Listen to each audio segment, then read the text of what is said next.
عارفة لما حد يقولك ان الاسبوع ده او ال10 ايام دول هيتوزع فيهم هدايا بقى وياقوت ومرجان وحاجات وعربيات وشقق وحاجات زي كده.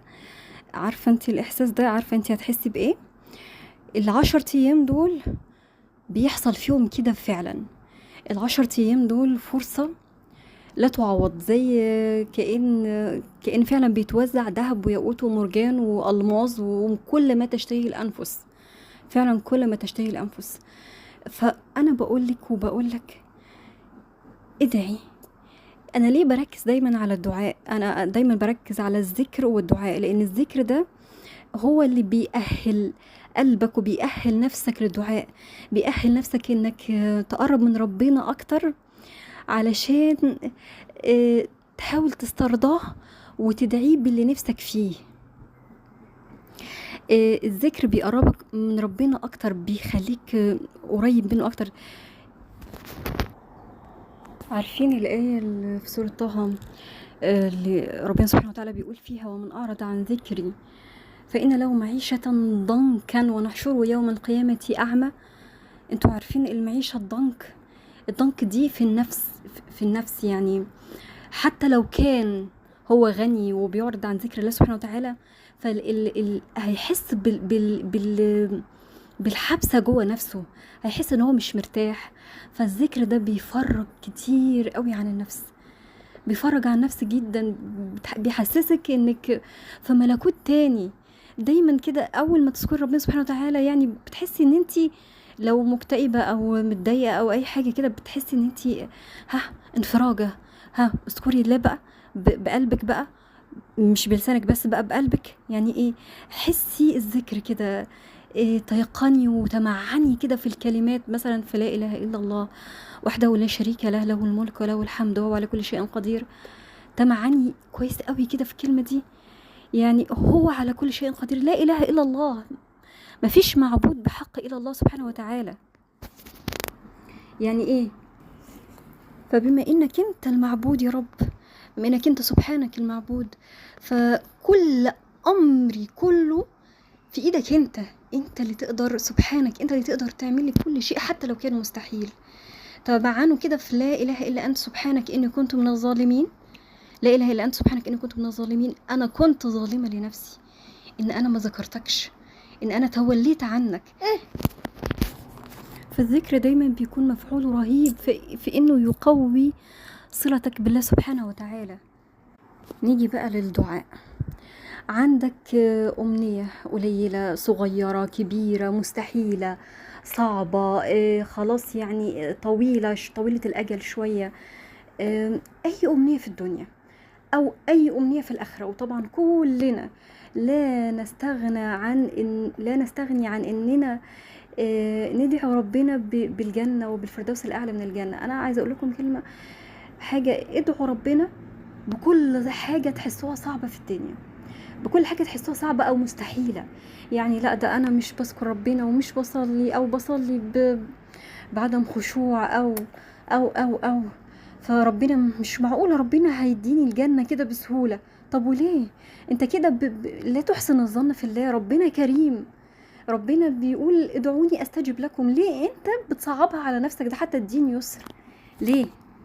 طب ما تدخل على ربنا وتناجيه بحيث ان هو ي- يقربك منه، يقربك منه وتقدر تدعيه. لان على فكرة ملكة الدعاء دي ملكة خطيرة جدا، محدش يقدر يوصل لها الا بجد الناس اللي تعمقت في ملكوت ربنا سبحانه وتعالى وبتناجيه. انتوا عارفين يعني ايه مناجاة الله سبحانه وتعالى؟ تتكلم معاه كأنه قدامك سبحانه، يعني تذكره وتناجيه وتكلمه يعني تحس ان هو حواليك بجد، وهو فعلا حواليك. مناجاة الله دي شيء، حاجة اللي يوصل لها بجد يحس بلذتها ويحس بحلاوتها في قلبه. فانا بقولك لو في اي حاجة عندك صعبة المنال، عندك نفسك في شقة كبيرة، مثلا شقة، تغير شقتك، تغير، تحاول تصلح من حياتك، تخلي حياتك احسن شوية ليك ولأولادك.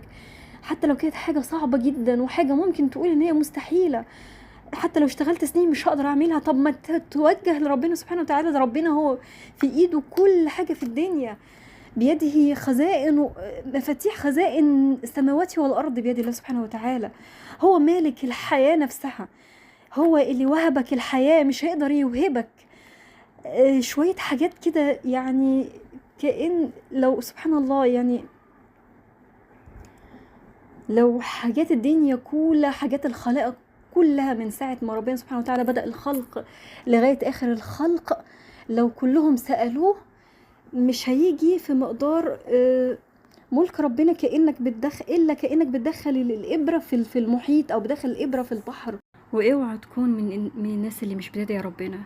اوعى تكون، ربنا ما بيحبش العبد اللي مش بيدعيه. ده معنى كده ان انت مش في حاجة الى ربنا سبحانه وتعالى، لا بالعكس، ادعي ربنا سبحانه وتعالى بكل حاجة في نفسك، والح على الله في الدعاء. ربنا بيحب العبد اللحوح، لانه في الاخر في الاخر باذن الله بيديه مطلبه، بيستجيب له.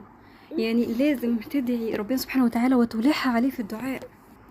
ادعي لنفسك، ادعي لاولادك، ادعي لاخرتك، ادعي لغيرك.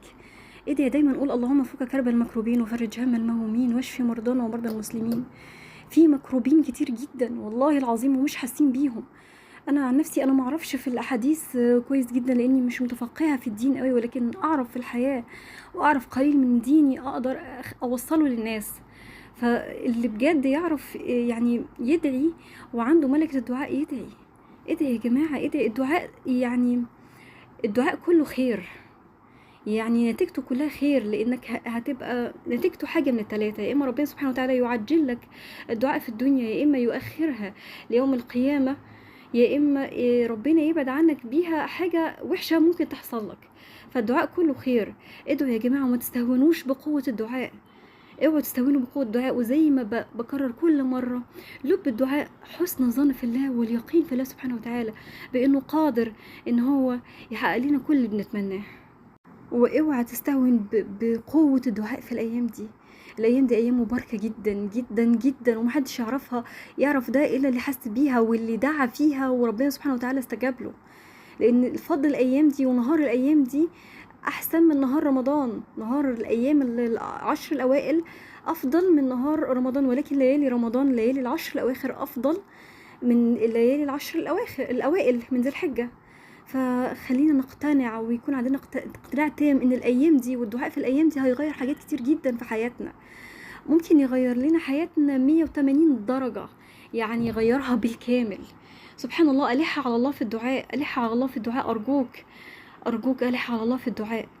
ودايما لا إله إلا الله وحده لا شريك له، له الملك وله الحمد وهو على كل شيء قدير. واوعى تنسى فضل يوم عرفة. فضل يوم عرفة ده الأكيد أكيد أكيد هيستجيب ربنا سبحانه وتعالى ليك فيه. فاوعى اليوم ده، اوعى صيام اليوم ده بيكفر سنة ماضية وسنة قادمة. فسبحان الله، ربنا جعل لنا بركات ونفحات في ايام كتير، في اوقات كتير جدا في السنه. فارجوكم استفيدوا من النفحات دي، لان ربنا سبحانه وتعالى بينزلها لنا علشان يخفف عننا ضغوطات كتيره جدا في الحياه احنا مش حاسين بيها. احنا مش بنحس اوقات كتير بالناس اللي بجد معدومه. ف ادعوا للناس دي يا جماعه، ادعوا للناس دي ان احنا مش حاسين بيهم. وحاولوا كده تدعوا لنفسكم كتير كتير كتير ولأولادكم. الأيام دي ليها فضل كبير جدا. أنا مش هكرر الكلام ده تاني، حاسة انتوا زهقتوا، بس بجد الأيام دي ليها فضل عظيم عظيم عظيم. يا رب تدعوا وربنا يستجيب لكم، وإن شاء الله ربنا هيستجيب لكم وتعرفوا فضل الأيام دي كويس جدا.